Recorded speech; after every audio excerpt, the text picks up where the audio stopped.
When you think of breakfast sandwiches, you probably think of a sandwich that you have at breakfast time, because that's what it is. So today, we're gonna make those.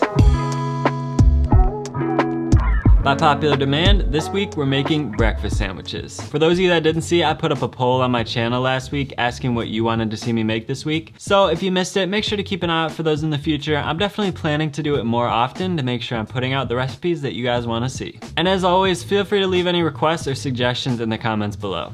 So there's really not a lot to breakfast sandwiches. It's basically just a matter of assembling a few ingredients together and throwing them on top of a bun. So today I'm gonna break down what I think are the most important aspects of a good breakfast sandwich, and I'm gonna break down how to get the most out of each ingredient so you can create a delicious sandwich regardless of your preferences. So let's get into it. So we're gonna start off with the classic bacon, egg, and cheese sandwich. I decided to break this breakfast sandwich series up into 2 videos. So part 2, which is a sausage, egg, and cheese sandwich, will be out next Tuesday, followed by the regularly scheduled Thursday video. Anyways, let's get into it already.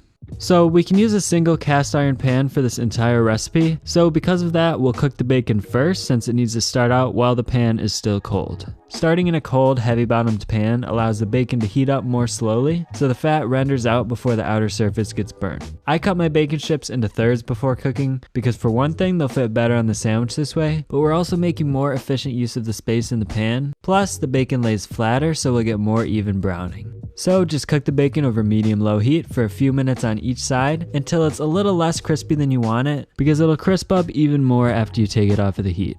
Then just place it on a paper towel lined plate and set it aside for the time being. Next we'll want to toast the bun because the rest of the sandwich will come together pretty quickly from here, so we want the bun to be all ready by the time the toppings are done. Now when it comes to breakfast sandwiches, there's pretty much 3 types of buns to choose from. You have a bagel, an English muffin, and what I'm calling a roll or more burger style bun. For the bacon, egg, and cheese, the classic choice is pretty much a bagel. So in this case, I'm using an everything bagel. Before you toast the bagel, make sure to get rid of any excess bacon fat in your pan, which you can either just get rid of or save it in your fridge for later use. Then just coat both halves of the bagel with butter and place them into the hot pan, pressing down on them to ensure that the entire bagel gets evenly browned.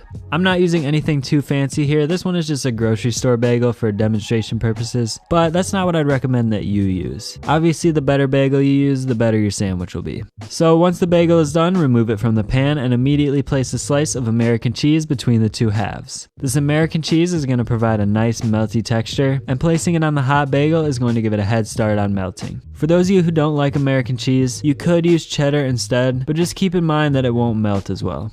So now it's time for the most important part of the sandwich, the egg. I like my fried eggs as runny as possible, so I'm going to show you the method I use to get those nice runny yolks while making sure that the whites are cooked all the way through. So you'll just want to start out by pouring a hefty amount of oil into your cast iron pan to coat the entire bottom surface. I like to use olive oil, but you could really use any type of oil here. So let that oil heat up a bit, then crack your egg into the pan and immediately top it with some salt and pepper.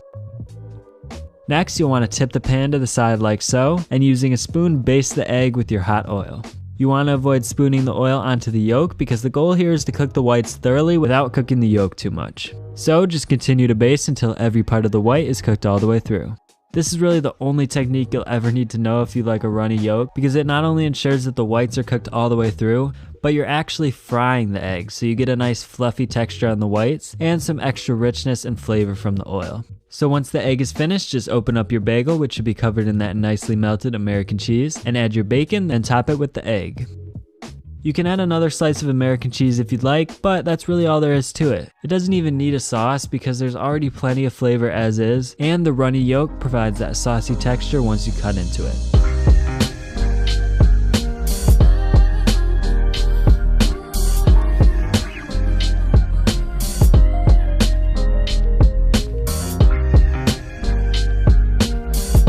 So there you go. This sandwich is an absolute classic, especially if you're a fan of breakfast sandwiches. It's just one that everyone should know how to make. It's really easy to make, and most likely you already have all the ingredients on hand, so it's perfect to just whip together for a nice weekend breakfast. If you liked the video, please remember to hit the like button, and make sure to subscribe, and also check out more of my videos, which you can see on screen right here. I'll see you all in the next one.